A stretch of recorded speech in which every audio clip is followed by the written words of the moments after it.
Hello and welcome to Bass-Mollett's Director's Print Suite video guide. My name is Kai and today I will be showing you how to print a Precious Memories Lectern directory sign.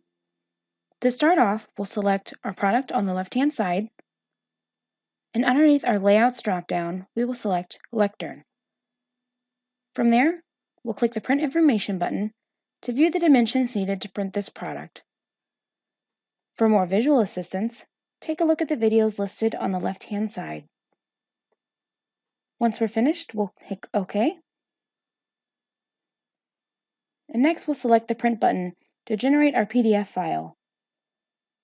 If you haven't set your computer up to do this automatically, please see our how-to video on the process. Once our PDF has generated, we'll review the document to make sure that everything is uploaded correctly.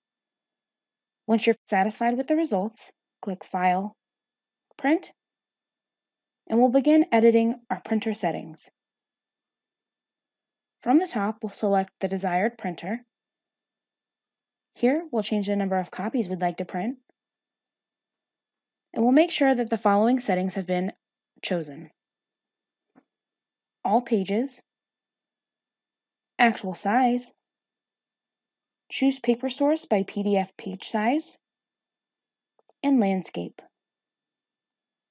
You'll want to make sure that the document and paper size match in both width and height. From there, we'll go into the advanced properties. At the bottom, you'll make sure that the document size and orientation match the options that we chose earlier. Below that, we'll choose the colored ink.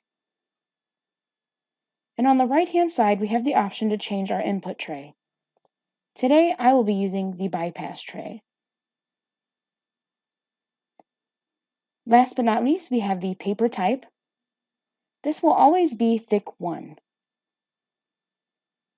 At this point, you can register your current settings by naming the preset here. Once you've done that, click OK,